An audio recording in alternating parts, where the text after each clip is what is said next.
Oi, Lu, tudo bem?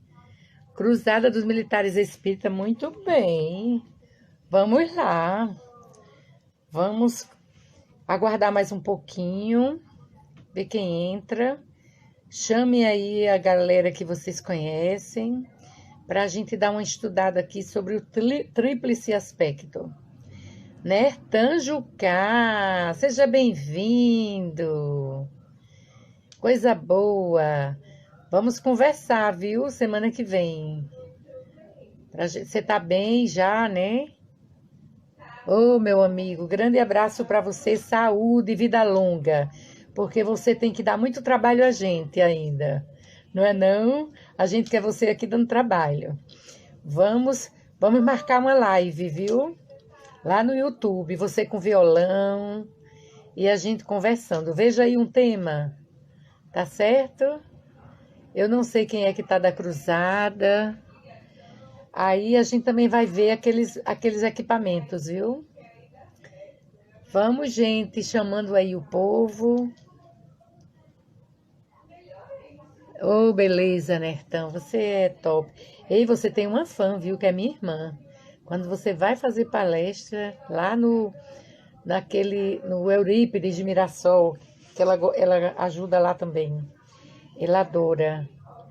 Eli, seja bem-vinda.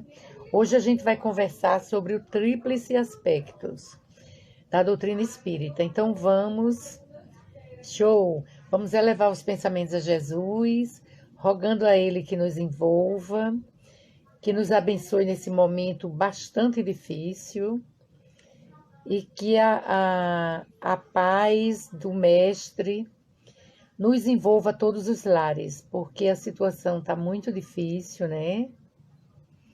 E a gente só tem que pedir a Jesus para nos fortalecer. Porque quem viu ontem a live que a gente fez ontem no YouTube, na inauguração do nosso canal, viu que todos os palestrantes falavam que o que a gente não pode mudar, não é? A gente não pode fazer nada. Seja bem-vinda, Lana, Roberto, sejam todos bem-vindos. Então, o que a gente não pode mudar, a gente tem que aceitar e tem que procurar se adaptar, não é? Porque tudo isso que está acontecendo é fruto da imprevidência do homem, de todos nós. Então é natural que resta-nos fazer a nossa parte e rogar muito ao Pai para que nos dê a serenidade, que nos dê a tranquilidade, para que a gente possa suplantar esse momento. Ricardo Mesquita, seja bem-vindo. Então a gente vai começar, já fizemos uma prece, vamos começar entendendo o que é de fato a doutrina espírita ou o espiritismo. Por princípio, são as relações do mundo material com os espíritos, seres do mundo invisível. Então veja, nós, os adeptos da doutrina espírita, somos chamados de espíritas.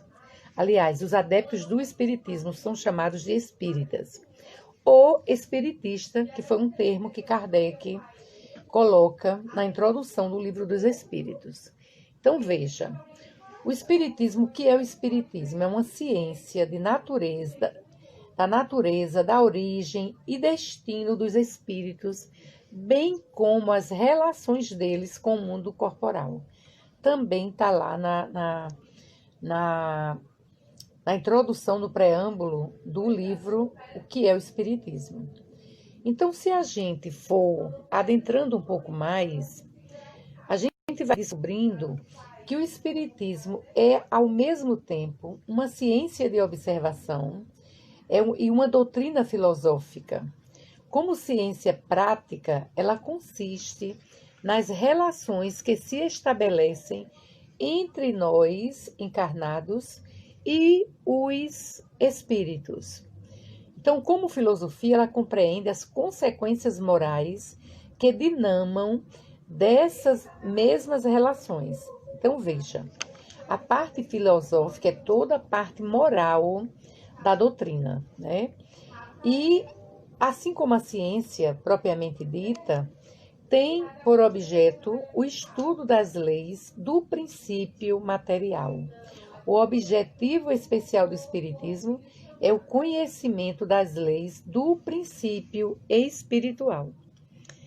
Então, eu preciso de fazer essas definições para vocês, quem está sem estudar há algum tempo, ou quem está entrando, que não tem participado, que não tem muito conhecimento da doutrina, então vai tendo uma noção, tá certo? Então, veja, o Espiritismo é uma ciência nova que vem revelar aos homens, por meio de provas irrecusáveis, a existência e a natureza do mundo espiritual, como também as suas relações com o mundo corpóreo. Por que Allan Kardec definiu dessa forma, né? É uma pergunta que a gente precisa refletir. Veja, a preocupação de todos nós, por que a gente sofre quando a gente perde um ente querido? Ontem, a gente partiu uma amiga querida, frequentadora da nossa casa, frequentadora do estudo das obras de André Luiz, há muito tempo, por essa famigerada Covid. Então, veja, claro que os familiares estão muito abalados, os filhos, por quê? Nós também ficamos chocados, porque você está convivendo com uma pessoa no dia a dia e, de repente, aquela pessoa, 5 horas da tarde, ela estava melhorando, às 18 horas ela já estava desencarnada. Então, choca qualquer um de nós. Por quê? Porque a gente tem o apego às pessoas físicas. Imagine, a gente está aqui conversando virtualmente. Mas na hora que passar tudo isso, a gente vai marcar um encontro, vai marcar um café, a gente vai se abraçar. Veja, a gente tem essas possibilidades. Quando o nosso ente querido, amigo, desencarna, é o corpo que vai ser sepultado, porque o espírito vai continuar vivo em outras esferas. Veja, mesmo para nós espíritas, não é tão fácil a gente aceitar essa partida, como a gente diria, bruscamente, porque a pessoa está ótima e de repente vai estar num caixão. E tem outro detalhe que é pior ainda nesse momento, é que independente de ser o motivo a Covid, qualquer pessoa que desencarnar agora, não tem velório. O velório, por que ele é importante? Para você se habituar com a ideia. Para você olhar para aquela pessoa que está ali e dizer, puxa, fulana, você está aí dormindo, né? Vamos dizer que está dormindo. E a gente não vai mais se encontrar em nível físico. Mas você vai estar viva. Então você tem 24 horas, 12 horas de velório, onde você se habitua com isso. Então isso é muito interessante para que nós nos habituemos com a ideia. E resta-nos orar pela criatura, pedir aos amigos espirituais, os benfeitores, que a protejam, que a recebam e que Jesus abençoe, porque todos nós iremos retornar um dia à casa do Pai. Então, veja, é uma coisa ainda complicada, difícil, mas nós espíritas já compreendemos isso melhor, não é verdade? Então, veja, por isso que o Espiritismo ela tem toda a ciência nova que vem revelar ao mundo material provas irrecusáveis da existência do mundo espiritual. A gente não pode duvidar do mundo espiritual, porque ele é muito mais real do que o nosso mundo. O Espiritismo também, além de ser uma doutrina filosófica, tem os princípios comprovadamente, experimentalmente. A gente lembra que Kardec fez todos os experimentos para ter certeza. Ele, como um homem intelectual de uma universidade famosa, eu esqueci de deixar no silencioso. Já fechei. Então, veja, Kardec, com toda o conhecimento intelectual, filosófico, ele pesquisou, ele foi criterioso, ele colocou em xeque tudo o que acontecia com a espiritualidade, para ele provar cientificamente se tudo aquilo era real. Então, por isso que chama do método experimental, de caráter científico. O caráter filosófico do Espiritismo é, portanto, no estudo que faz com que o homem, sobretudo o espírito, de seus problemas, de sua origem, de sua destinação. Então, a parte filosófica é a parte do homem, toda a parte moral, todos os problemas que a gente passa e a nossa origem. É toda a parte filosófica. Mas ainda o Espiritismo repousa sobre as bases fundamentais da religião. Por isso que é o tríplice aspecto. E nessa base fundamental da religião, ele respeita todas as crenças, que um de seus efeitos é incutir sentimentos religiosos nos que os não possuem, fortalecê-los nos que os tenham vacilantes. Vamos parar para a gente refletir isso. Veja, quando ele coloca que a base religiosa vem respeitar as crenças. Nós temos crenças muito fortes.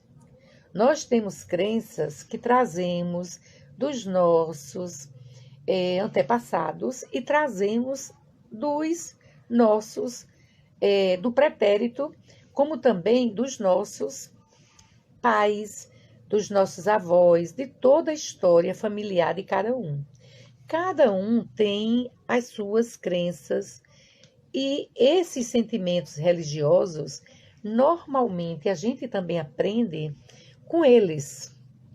E isso é muito importante, porque quando a gente tem uma base religiosa, uma base trabalhada de sentimentos, toda a parte filosófica de efeitos religiosos que a gente aprende, veja, é fundamental como base para que a gente possa ter uma sustentação espiritual, filosófica e principalmente de fé.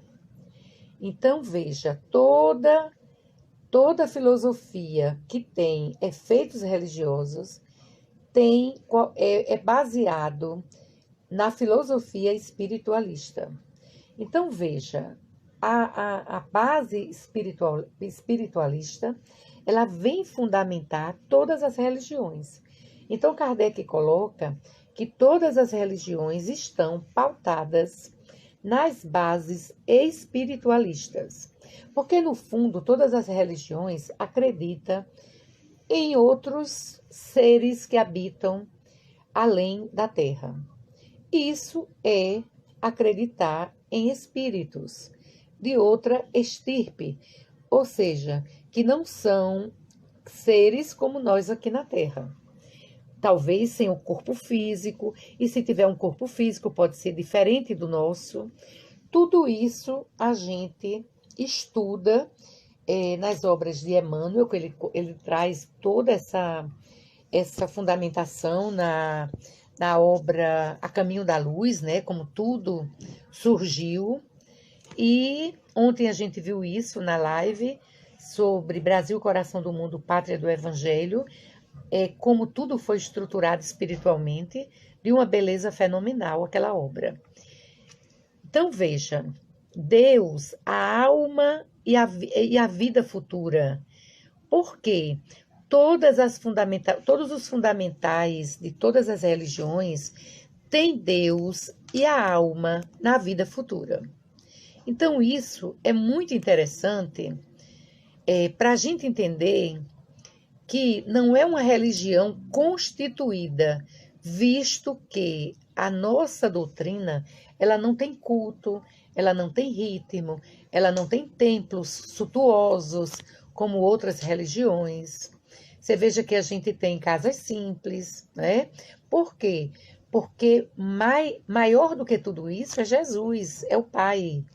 Então a gente não pode ter um templo suntuoso sem a gente entender a simplicidade de Jesus, a simplicidade do Mestre. Então veja, a gente não tem nada de título de sacerdote, de sumo sacerdote, mas no sentido filosófico, o Espiritismo é uma religião. E nós nos vangloriamos por isto, porque é a doutrina que funda os vínculos da fraternidade, da comunhão de pensamentos, não sobre uma simples convenção, mas sobre bases sólidas, que são as próprias leis da natureza. Deixa eu ver se esse telefone se segura aqui, para eu abrir aqui o Evangelho para mostrar umas coisas bem interessantes para vocês. Leio para vocês. Ora,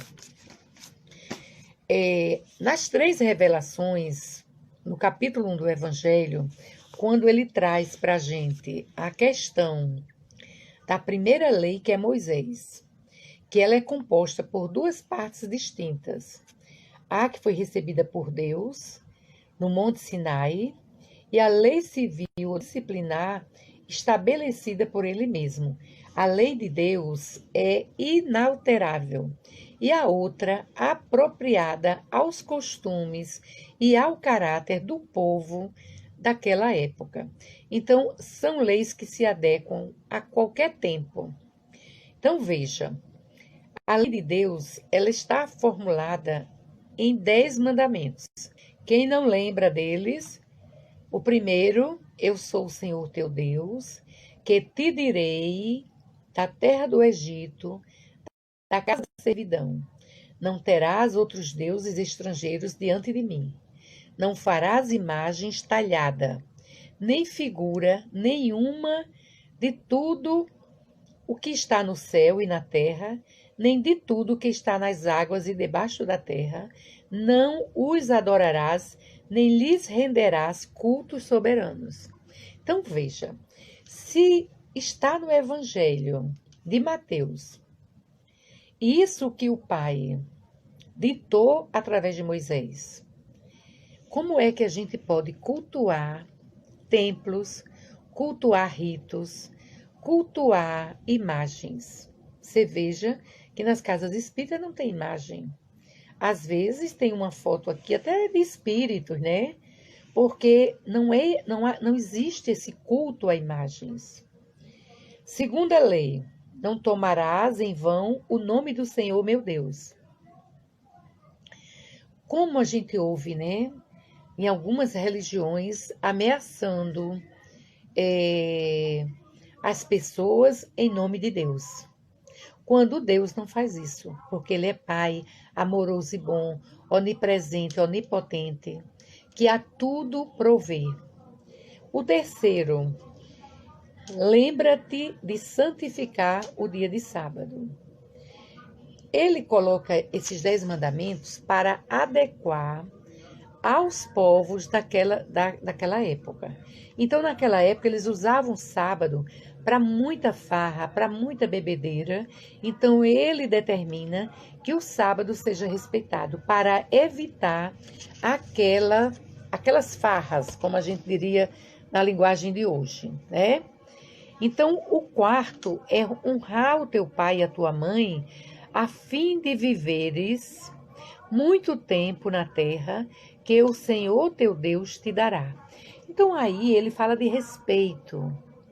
Então vocês estão vendo que são leis morais, leis para uma época de pessoas sem controle, de pessoas sem determinados respeito com a família. O quinto mandamento é não matarás. Por quê? Quando a gente estuda a história, eles matavam por nada. Um matava o outro, era dente por dente e olho por olho. A gente já viu isso. Então veja, era uma forma de conter essas pessoas bárbaras. No item 6, no mandamento 6, não cometerás adultério. Por quê? porque eles tinham por hábito terem 3, 4 mulheres além da sua. Isso era uma forma de conter esses gestos desrespeitosos com a mulher. Então, tudo isso são leis morais. Os 10 mandamentos de Moisés são leis morais. Aí vamos para o 7. Não roubarás. Gente, quando a gente vê a história de Jesus caminhando, eles roubavam por nada o outro. Era assim, pessoas sem nenhum nível de atraso, sem critério, sem ter Deus no coração, sem respeitar o outro, e por aí ia. Então veja, não prestarás falso testemunho contra o teu próximo. Então, levantar calúnia contra o outro, era brincadeira isso, né? E por aí vai.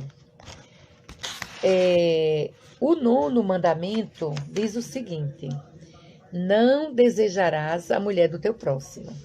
Gente, a coisa era tão feia que se hoje ainda se deseja a mulher do próximo, imagina naquela época. Ia logo para a espada e possuía a mulher do próximo sem menor respeito. Agora, não queria que o próximo desejasse a sua mulher, não é assim? A vida. O 9º, o 10º, não desejarás a casa do teu próximo, nem seu servo, ou serva, nem seu boi, seu asno, ou qualquer outra coisa que lhe pertença. Então, é a cobiça pelos bens do outro, pelos interesses do outro,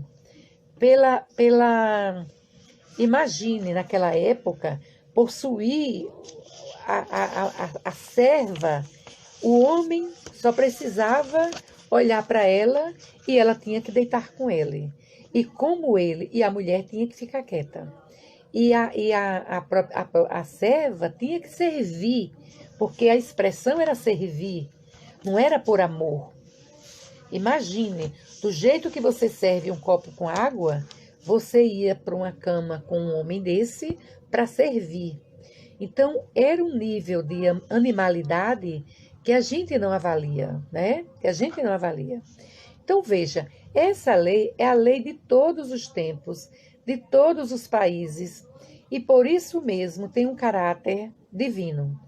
Porque todas as outras leis estabelecidas por Moisés, que se via obrigado a manter pelo temor um povo naturalmente turbulento e indisciplinado, tinha de combater os abusos e os preconceitos enraizados. Veja, o mundo está estarrecido com a morte há 2 dias de um negro de forma estúpida, banal, de uma ignorância que a gente vê na televisão todos os dias, seja no Brasil, seja fora do Brasil, principalmente com um país racista como é os Estados Unidos. Então, é uma coisa que ainda nos choca. Como alguém pode tirar a vida do outro de forma tão banal? A gente se choca atualmente com o coronavírus, tirando milhões de vidas no planeta todo. Mas veja, a gente precisa analisar como as pessoas no mundo inteiro tiram a vida do outro de forma banal. Isso também era para estar sendo criticado e divulgado em todos os canais para chocar as pessoas e para que as pessoas parassem para refletir. Porque, veja, até uma doença tirar a vida de alguém, a gente não gosta, claro, mas a gente entende. Agora, um outro que nem conhece você, lhe tira a vida bestamente, como aquele soldado apertou o pescoço daquele homem e levou até a morte. Então a gente fica imaginando a animalidade que ainda está no nosso planeta. E aí vamos para a segunda revelação, que é o Cristo, né? O Cristo, Jesus não veio destruir a lei, não foi isso que ele disse? A lei de Deus, ele veio cumprir essa lei, desenvolvê-la, dar-lhe significado, sentido verdadeiro e apropriado ao grau de adiantamento aos homens, para que os homens entendessem até onde iria essa lei do Cristo que a gente fala tanto, mas ainda não compreende uma série de coisas. Então a gente vai encontrar os princípios dos deveres para com Deus e para com o próximo, que vem contribuir com a base da doutrina espírita. Quanto às leis de Moisés, propriamente ditas, Jesus, ao contrário, modificou-as profundamente, tanto no conteúdo como na forma. Combateu os abusos, as práticas exteriores, as falsas interpretações. Jesus fazia isso com muita propriedade. O que é que ele falava mais? Ele dava um sentido e que reduzia apenas nessa frase que eu vou falar para vocês. Amar a Deus sobre todas as coisas e ao próximo como a si mesmo. E acrescentava, está aí toda a lei dos profetas.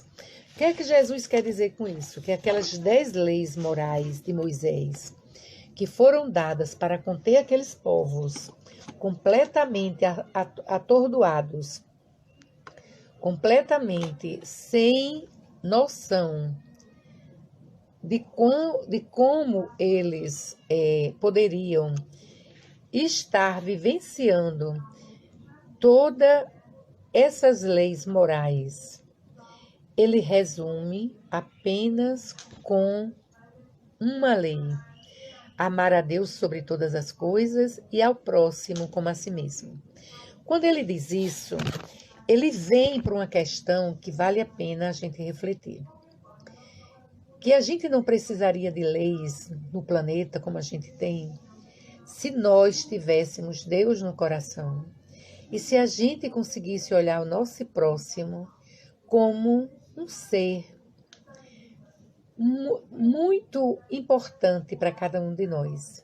Porque como é que eu vou fazer ao meu próximo o que eu não gostaria que fizesse comigo? Então veja, ele ainda diz mais que estas palavras, o céu e a terra não passarão antes que tudo seja cumprido. Jesus quis dizer que era preciso que a lei de Deus fosse cumprida e praticada na terra. Ontem, na nossa live, a gente questionava assim: gente, será que nós, aqui reunidos, pediríamos a Agostinho de Hipona, o guia espiritual do Rio Grande do Norte, a Ismael, o guia, o mentor do Brasil, e dizia: meus irmãos, peçam uma reunião com Jesus, porque a coisa aqui embaixo está muito feia. Homicídio, os maridos matando as mulheres, feminicídio, né? E todo esse tipo de atrocidades que o mundo assiste, pasmado, porque muito pouco a gente consegue fazer. Olhe que a Lei Maria da Penha veio para conter, mas ainda temos muito que avançar, embora tenhamos já avançado muito, mas muito mesmo. Então veja, o papel de Jesus não foi apenas de um legislador moralista, mas de uma autoridade pela palavra. Ele veio cumprir as profecias que tinha anunciado na sua vinda. Sua autoridade era de uma natureza excepcional. Seu espírito e a sua missão divina nos impacta até hoje, porque ele veio ensinar aos homens que a verdadeira vida não está na terra, mas no reino dos céus. Ele veio ensinar o caminho que nos conduz até lá, os meios de nós nos reconciliarmos com Deus e de prevenir a marcha das coisas que hão de vir. Tudo isso para o cumprimento dos destinos humanos Mas Jesus não podia dizer tudo. Muita coisa muitos pontos que ele não falou, que ele não revelou, mas ele apenas lançava o germe das verdades que não podiam ainda ser compreendidas pelos povos da época. Quantas coisas ainda hoje a gente não compreende? Quantas coisas ainda a gente não compreende? Então veja, ao falar tudo isso, Jesus às vezes falava de forma menos clara, porque ele queria que o sentido das suas palavras se aplicasse a qualquer época da existência. E a gente vê que quando a gente estuda as parábolas de Jesus, a gente entende. Quando a gente lê na primeira vez, a gente entende de uma forma, quando a gente vai ler da segunda, a gente já entende melhor, né? Então veja, o Espiritismo veio nos revelar o mundo espiritual, o sobrenatural, através da natureza, das forças vivas. São esses aspectos que o Cristo se referiu em seus ensinamentos e que permanecem incompreendidos ou mal interpretados. O Espiritismo é a chave com a ajuda da qual tudo se explica com a facilidade. Aí vem ainda a lei do Antigo Testamento, que é a primeira revelação, que Moisés está personificada em Moisés, e a segunda é o Novo Testamento do Cristo. E o Espiritismo é a terceira revelação da lei de Deus.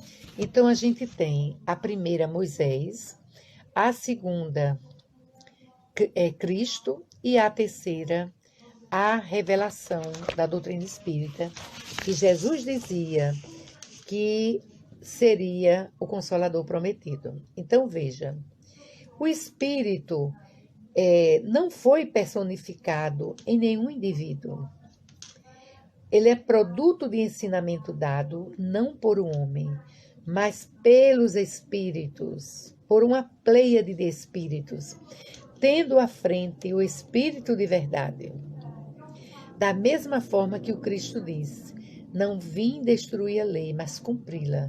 O Espiritismo igualmente diz, não venho destruir a lei que o Cristo ensinou, mas desenvolve, completa e explica em termos claros para todos nós. Então veja, a doutrina espírita vem para explicar, esclarecer.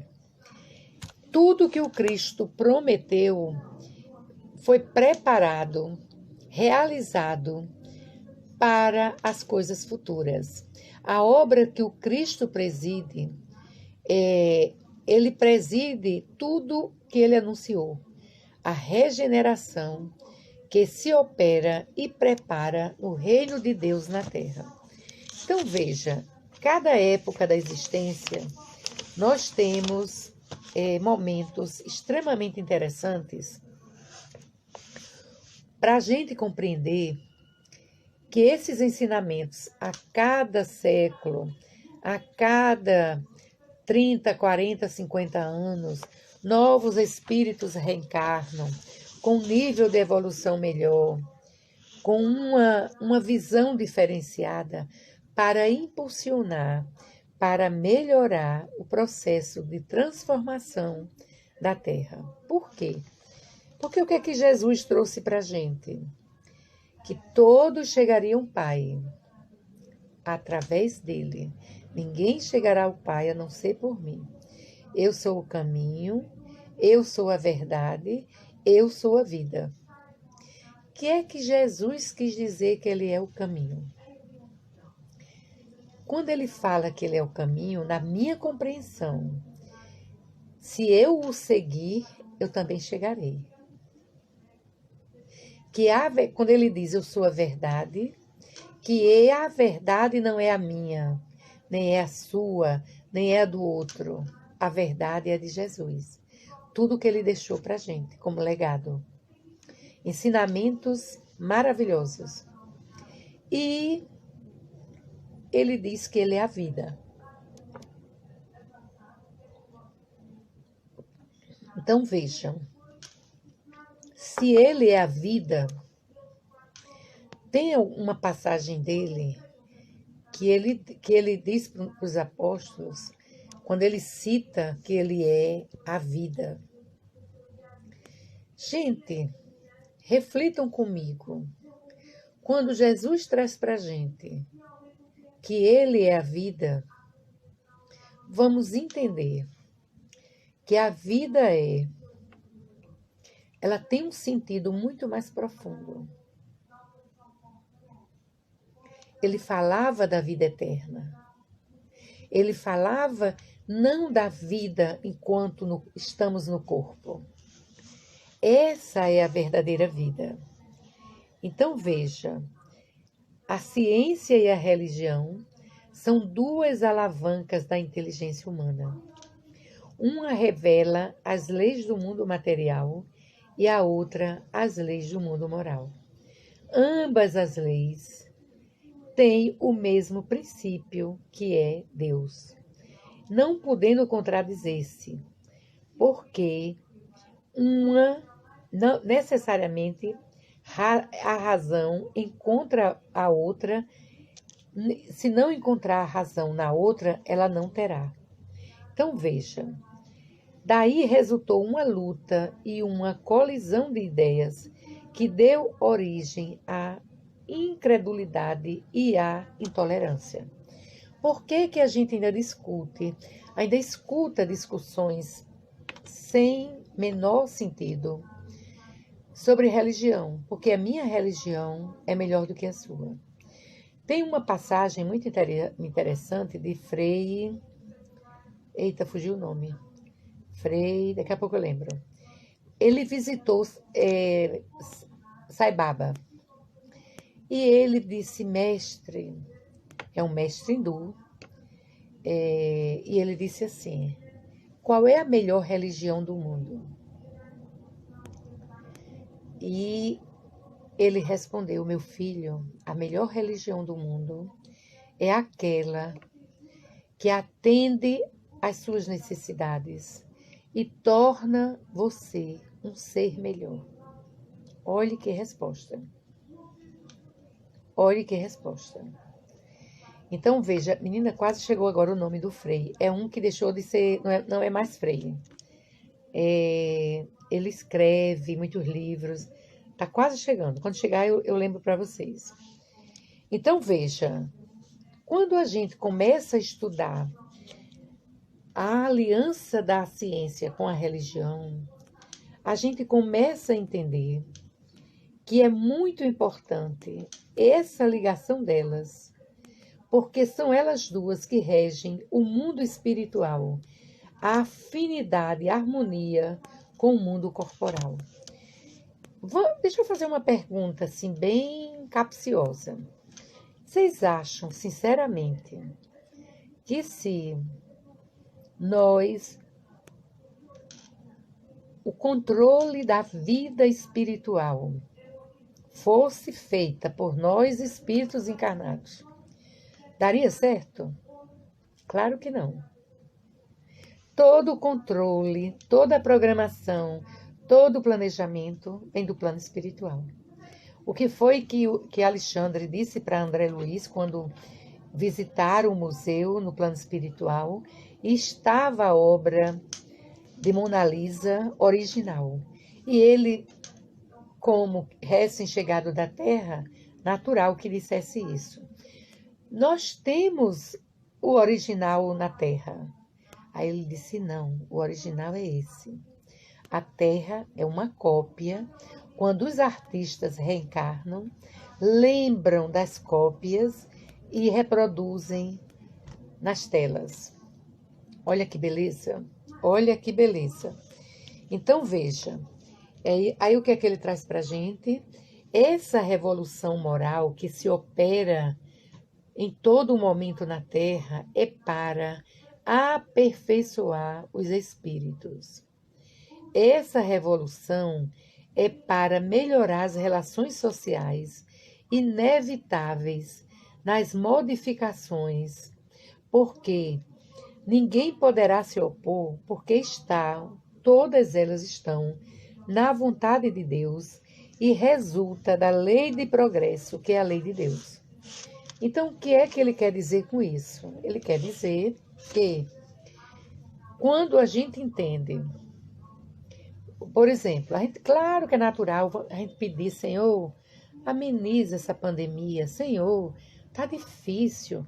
As pessoas que estamos perdendo próximas de nós, porque quando a gente está ouvindo a notícia na televisão que as pessoas estão distantes de nós, está tudo muito bem. Mas quando chega próximo, familiares, amigos, a coisa começa a ficar complicada. Então veja, aí qual é a reflexão que a gente faz? Que não cai uma folha de uma árvore, conforme Jesus disse, que não seja permitida pelo Pai. O Pai a tudo permite. E é interessante que a gente reflita nessas colocações para a gente compreender que tudo que a gente está passando na Terra é fruta da nossa intemperança, é fruto dos nossos desatenos, é fruto das nossas incompreensões, da falta de solidariedade, da falta de renovação interior de cada um de nós. Porque a gente quer que o outro mude, né? Eu sempre lembro uma fábula muito interessante, que conta que aquele senhor, ele rezava todo dia ao Pai: Senhor, permite que eu muda os meus vizinhos, os meus filhos, minha mulher, minha mãe, meu pai. Senhor, porque eu acho que meu papel aqui é esse. E ele passou 40 anos da vida rezando, fazendo esse pedido, e nada aconteceu. Quando ele já estava beirando os 50 anos, ele fez: Senhor, me permite que eu possa agora mudar apenas a minha mulher e meus filhos, porque eu já vi, Senhor, que eu não consigo. Aí ele mudou a reza, né? Pedindo para mudar os filhos e a mulher. Passou 40 e poucos anos. Quando ele já estava mais de 90, bem velhinho, sentindo que a morte cerceava, ele disse: Senhor, não dá mais tempo, mas me permite que eu mude só a mim. Já foi tarde, né? Porque ele era para ter feito essa prece desde jovem. Porque ninguém muda ninguém. A gente só muda a nós mesmos e quando a gente quer. Porque se você não quer, você não muda. Então, que a gente possa refletir nesse ensinamento brilhante dessa fábula, onde contém os ensinamentos de Jesus. Amar o próximo como a si mesmo e amar a Deus acima de todas as coisas.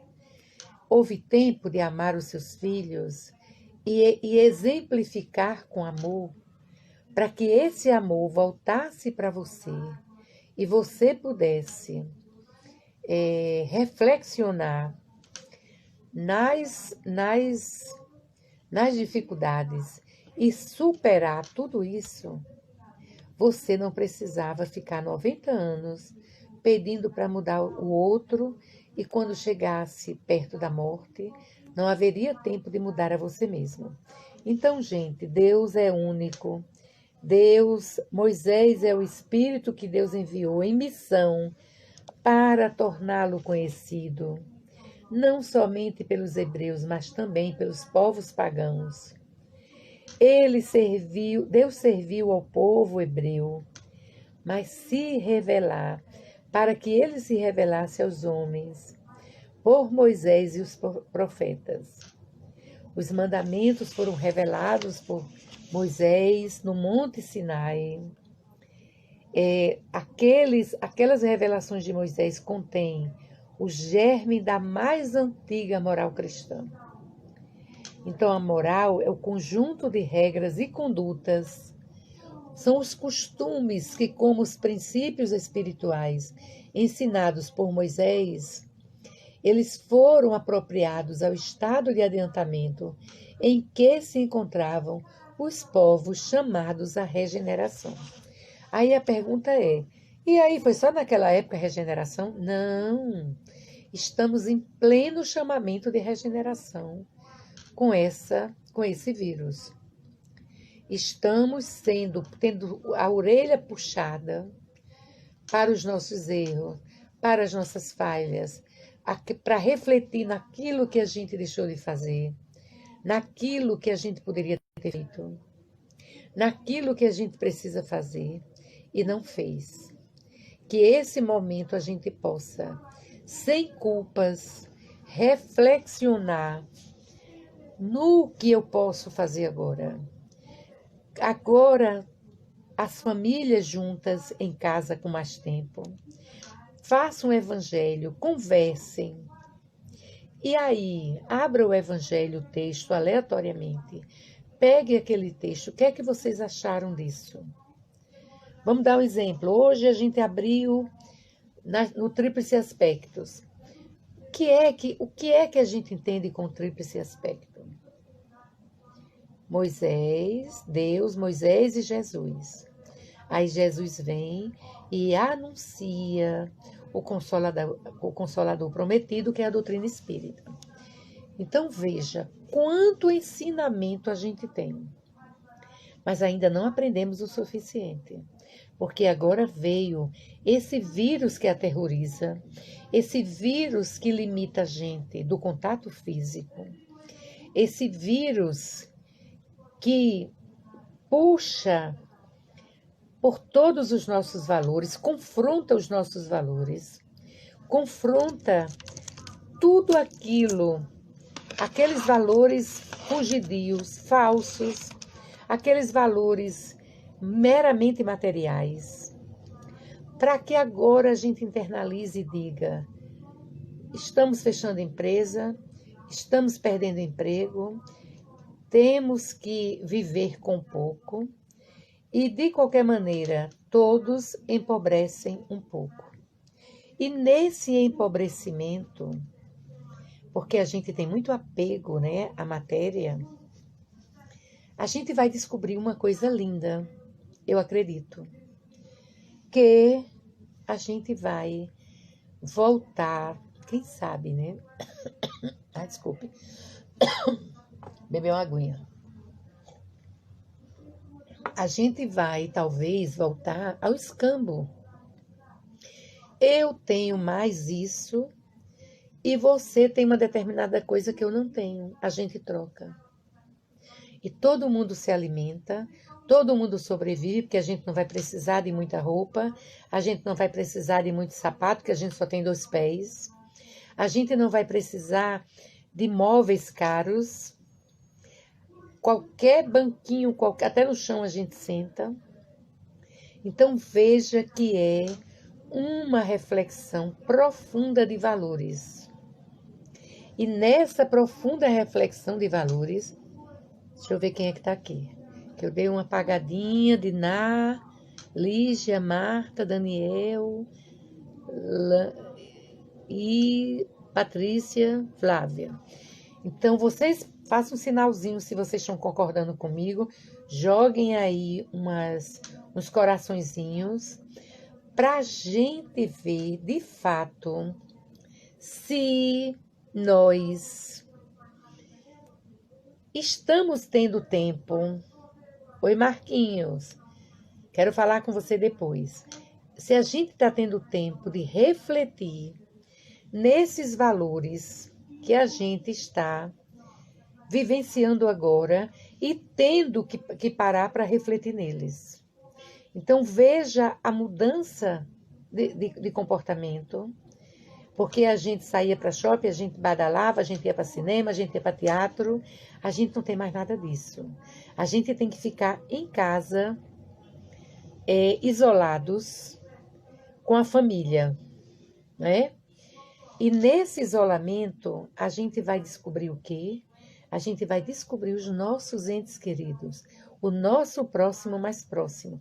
Não é o convite de Jesus que a gente viu, quando ele traz na sua doutrina, e a gente estudou hoje o tríplice aspecto. Então, veja, o que é que a gente precisa pensar?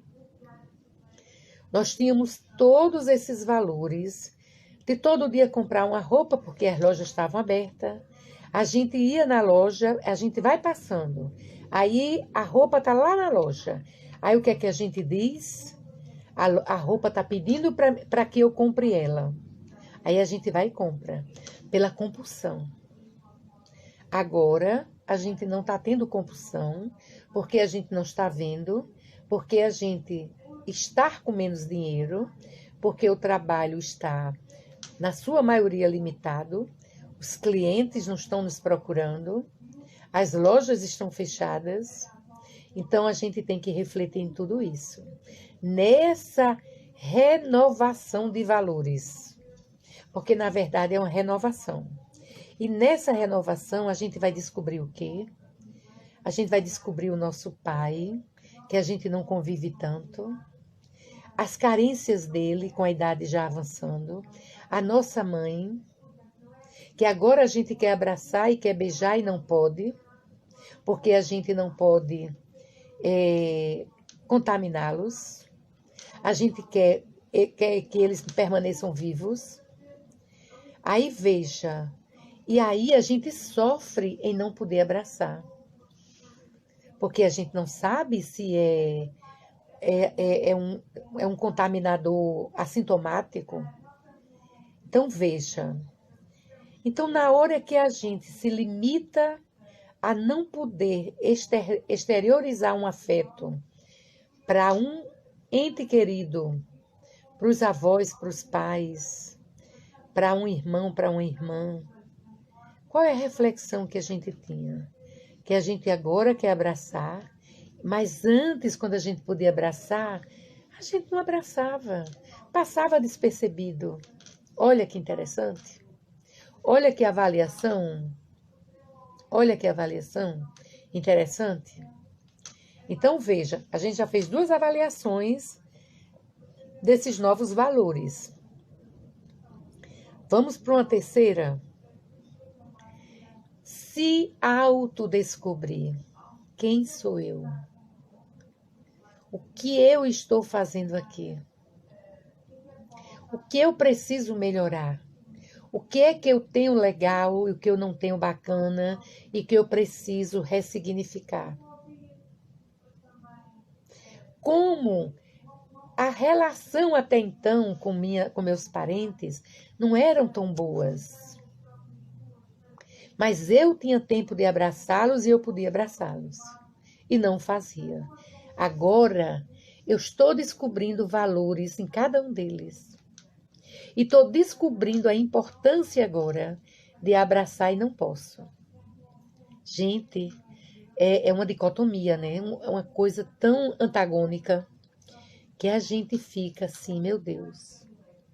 Senhor do universo, só Tu para nos dar a lição que estávamos precisando. Puxar as orelhas bacana, né? É verdade. E aí a gente vê que tá tudo certo. Mas a gente não pode perder a oportunidade de refletir, de mudar para sermos criaturas melhores. Por quê? Foi o que Jesus disse com a gente? Vós sois deuses, podeis fazer tudo o que eu faço e muito mais. Vós sois o sal da terra. E se nós somos o sal da terra, a gente dá o tempero ideal para as nossas relações, para que a gente possa viver melhor. Então veja quanta reflexão a gente vai tirar desse isolamento. E uma coisa que eu quero deixar para vocês, que o tempo da gente está terminando, é, diante de tudo isso que a gente colocou agora, de fato, como nós podemos extrair de dentro do nosso eu os melhores sentimentos que cada um de nós tem e deixar eclodir. Não apague a sua luz. Lembra que Jesus disse: vós sois luzes. Então não apague a sua luz. Lembra na passagem que ele diz: não ponha o candeeiro abaixo do móvel. Então ponha a sua luz acima da sua cabeça e deixe iluminar todos que estão em sua volta. Imagina, eu ilumino todos que estão em minha volta, cada um de vocês vai iluminar todos que estão à volta de vocês. E o que é que vai acontecer? Todos estaremos iluminados. Esse planeta voltará a ser iluminado. Então é esse o chamado do Mestre Jesus. É esse o chamado do nosso Pai, quando nos coloca em recolhimento para a gente refletir. Esse momento é uma autoterapia. Então eu vou sugerir a vocês uma coisa. Quando terminar aqui agora, que eu só tenho 4 minutinhos, vocês peguem um papel e liste todas as coisas bonitas que tem dentro de vocês. Não tenham vergonha de colocar. Assumam que vocês têm coisas bonitas. Anote todas. E todo dia leia sobre elas. E diga: eu sou isso. E eu vou vivenciar todos os valores positivos que eu tenho. Que Jesus abençoe cada um de vocês que se manteve conosco até agora. E vamos fazer a nossa vibração por todos os lares, pela nossa irmã que desencarnou ontem, que foi acolhida pela espiritualidade amiga, os benfeitores intermediários do nosso Pai, do nosso Jesus. Vamos trazer Jesus para o centro desse bate-papo. E vamos deixar que a mão dele, soberana e misericordiosa, fique sobre nossas cabeças. Que ele nos abençoe. Que ele nos traga esperança, fortalecimento, coragem, determinação, vontade para prosseguirmos agora, vivendo o mesmo corpo, mas com um novo pensar, com uma nova forma de ver a vida com muito mais beleza. Então, cada um de vocês reflita agora nos valores lindos que cada um tem e envolva todos os seres dos seus lares, todo o Brasil, pátria do Evangelho, coração do mundo, e o nosso Brasil e o nosso planeta azul. Que a luz do Mestre abençoe todos nós. Muita paz, queridos irmãos, e amanhã às 7 horas estaremos aqui de novo. Beijo para cada um. Faça a listinha, quero saber, viu? Amanhã quero todo mundo aqui para a gente checar essa lista. Eu vou ter que fechar, porque senão o Instagram nos corta. Beijo grande, meus queridos irmãos. Tenham uma bela noite de descanso. Muita paz.